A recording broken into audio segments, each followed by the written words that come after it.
That's us, Chair, thanks. Okay, thank you, Stuart. The next application is P201616. That's the erection of detached two-storey dwelling house with detached double garage and vehicular access. Planning permission in principle. This is a notice of review from John McLennan on behalf of Burnside Bowling Club. The applicant is asking the PLRB to review the planning officer's determination to refuse an application for planning permission in principle to erect a detached two-storey dwelling house with detached double garage and new vehicular access at Burnside Bowling Club, Burnside Road, Rutherglen. The planning advisor will first describe the background to this request for review to the members. Thank you, Gwen. Thank you, Chair.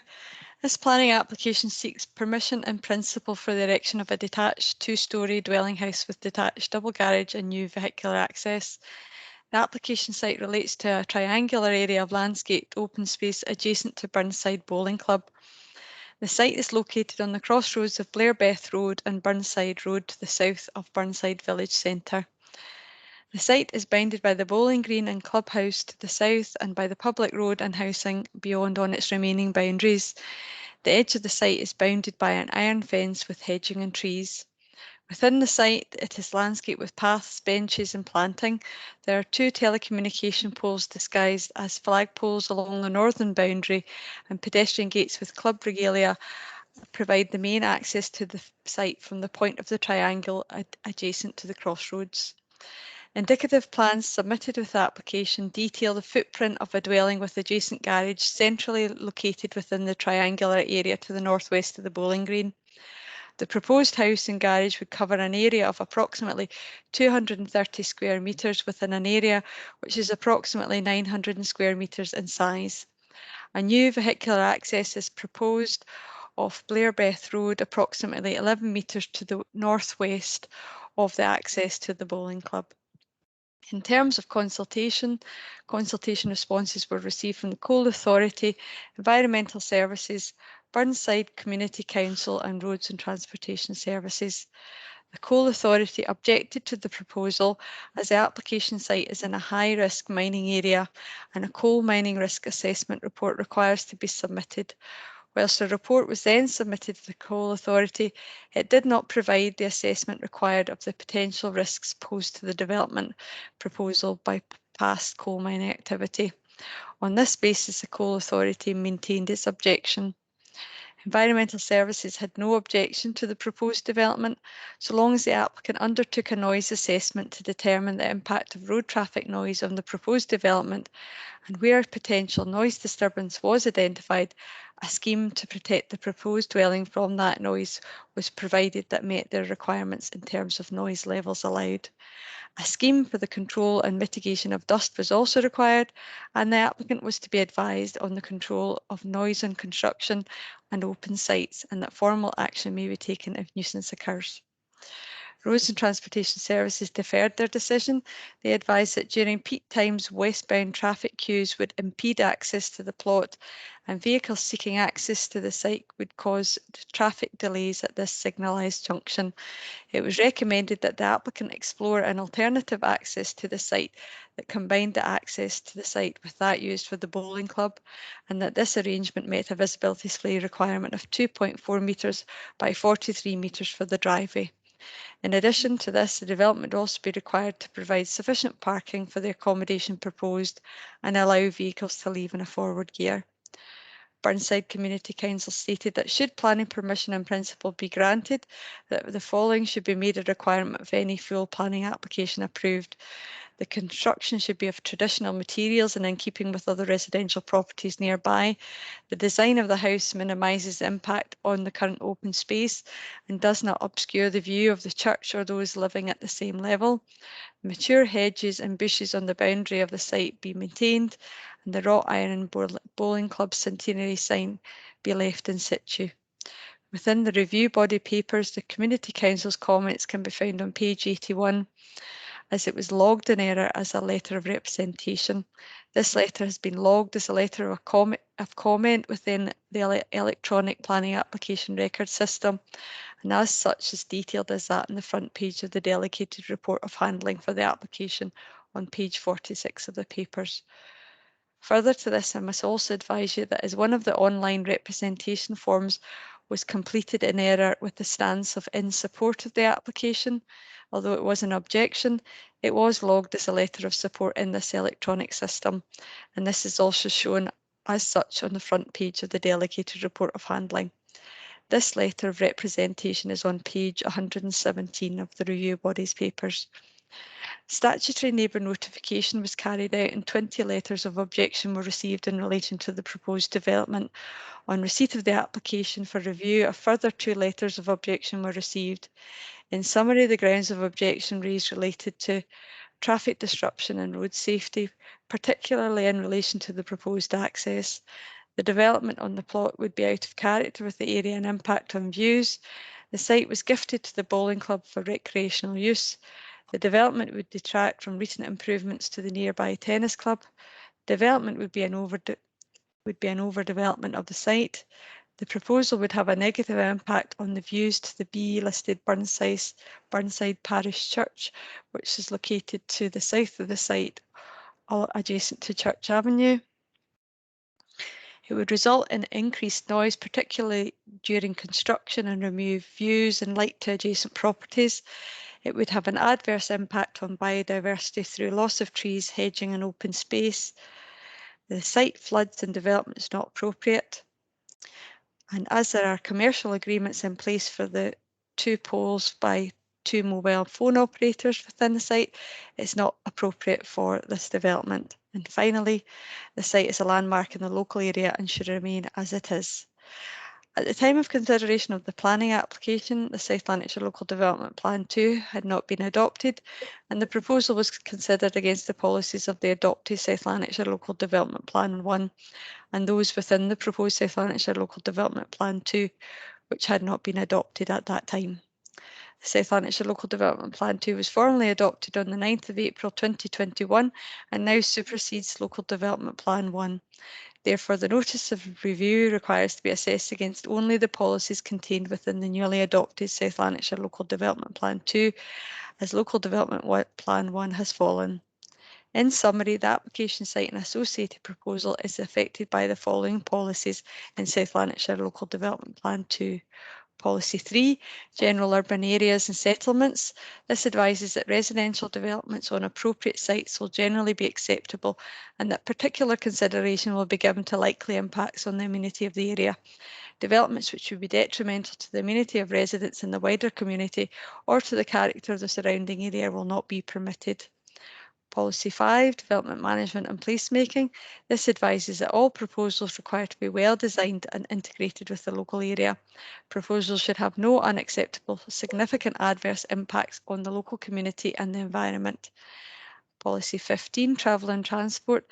This states that the Council expects active travel and the availability and/or provision of public transport facilities and access to be fundamental design and locational elements of new development. New development proposals should promote opportunities for travel by sustainable travel modes in the following order of priority: walking, cycling, public transport and car. And finally, policy Dm1 Design.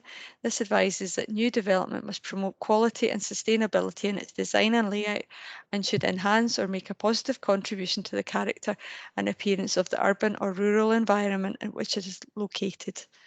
It is these policies that provide the development plan basis for considering the application.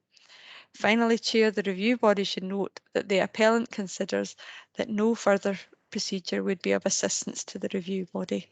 Thank you, Chair. Thank you, Gwen. Councillor Scott, with your hand up. Yes, it's a procedural point based upon what Gwen has said in terms of objections and the protocol surrounding objections. If you look at page 51, halfway down, you'll see an objection from a Robert and Gwen Brown. That is obviously Councillor Robert Brown, one of the local members.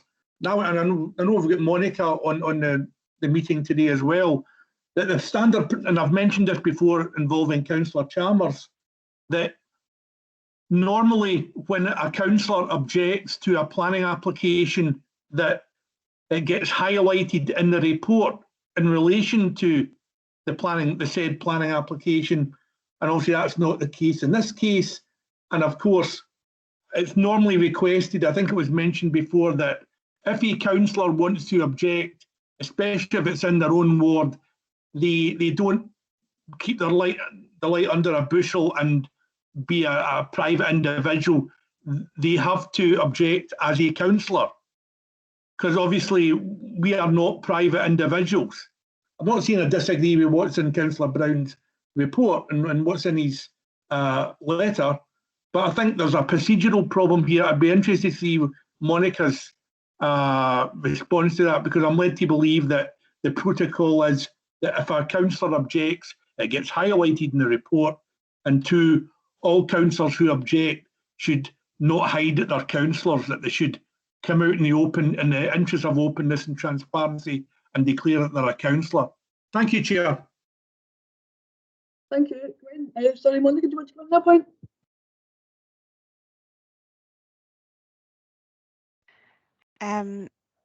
Thank you, Chair. Well, obviously, as an individual, councillors are allowed to object as well, and I'm assuming in this case, is he objecting? Sorry, I would need to have a look. Maybe Gwen could give us the specifics of the objection. I assume he's objecting as a resident as opposed to as a ward councillor in this instance. What's the difference between the two? Just, Chair, if it's okay, could I just clarify for Monica for the papers? Just it's on page 86 of the papers, Monica, and it does state at the start of the letter that I write as a local resident is the introductory sentence to that, and it's signed as Robert and Gwen Brown at the end of the letter. So. Can I make a point here that a councillor doesn't have the right to designate themselves? They are whether we like it or not, Councillor Brown is a local member, and I've got no problems with local members making objections, but local members should not. We had this with Councillor Chalmers on a planning matter where she hid away in the as a private individual, but it's always been that if a councillor objects, a councillor's objection gets highlighted. Gwen will know that. And that's the standard protocol of the council.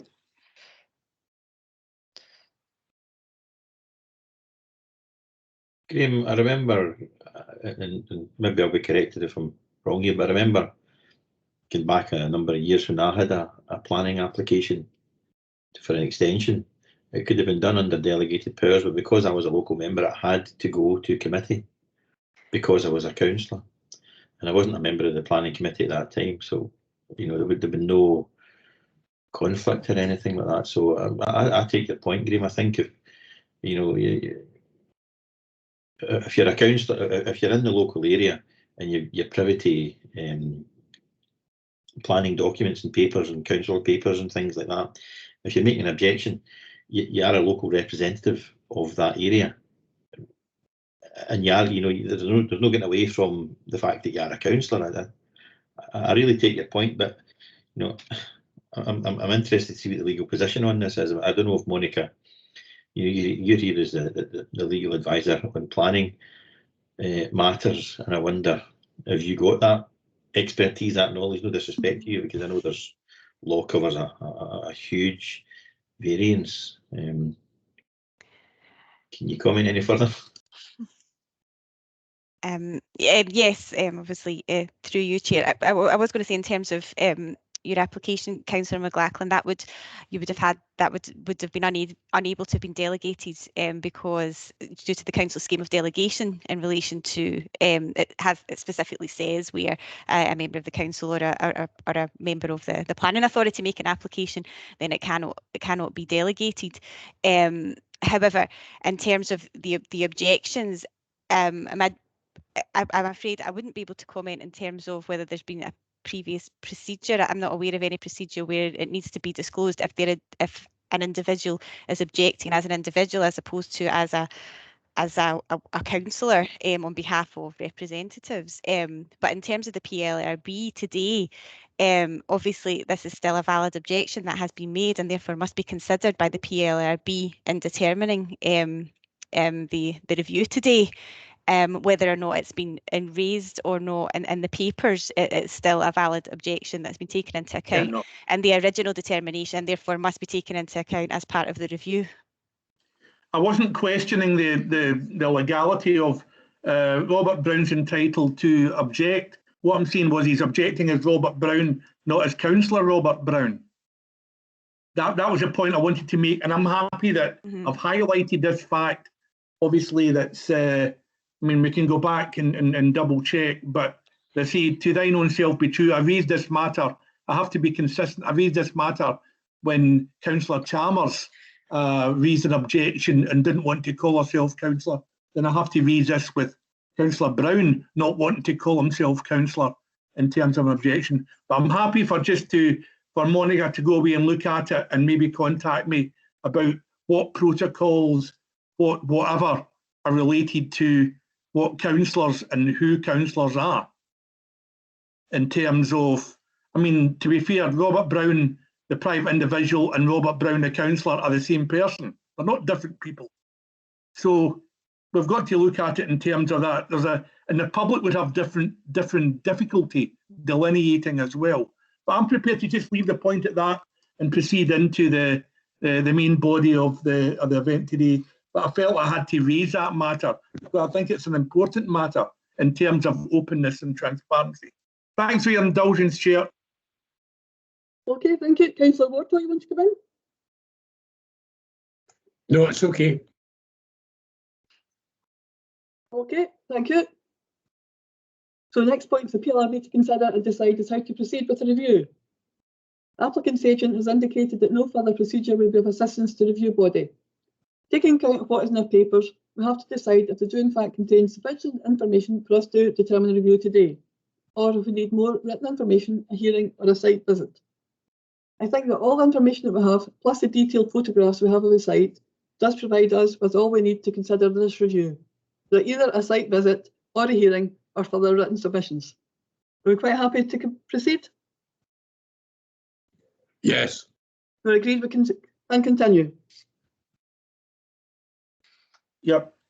Okay, thank you. So does anyone have any comments to make in this review?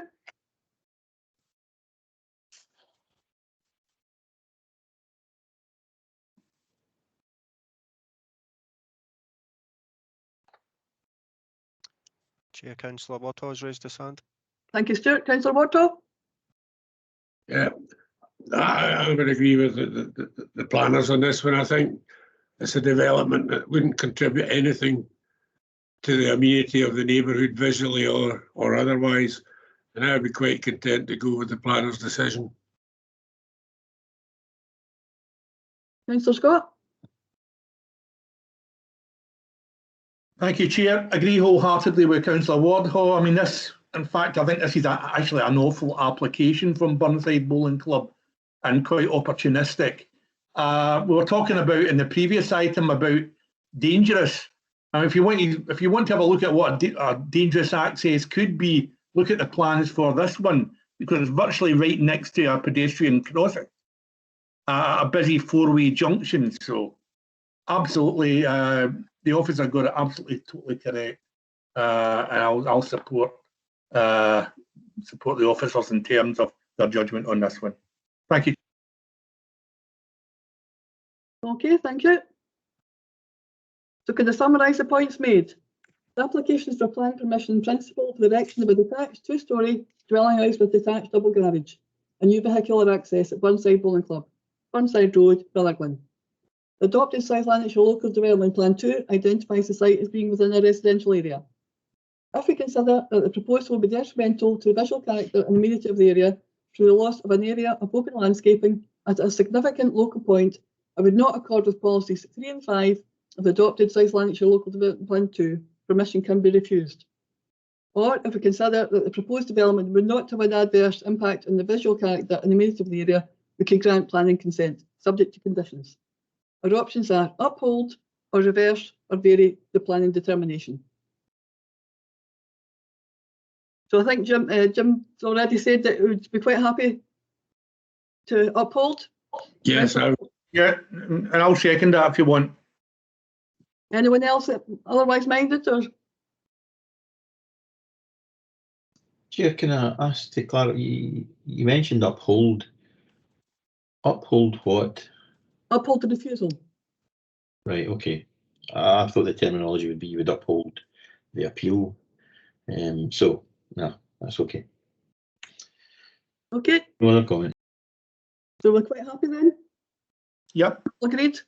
yep. Okay. Therefore, the decision of the PLRB is to refuse planning permission as we're satisfied that the proposed development will be contrary to policies 3 and 5, the adopted South Lanarkshire Local Development Plan 2. So the next stage is that a written decision notice will be issued by the PLRB, and this should be issued within 28 days. Okay. So I'd like to thank you all very much for your attendance today and all your participation. And I don't have any urgent business, so I'd like to ask Stuart if we could stop the recording of the meeting and we'll close the meeting. Thank you all very much.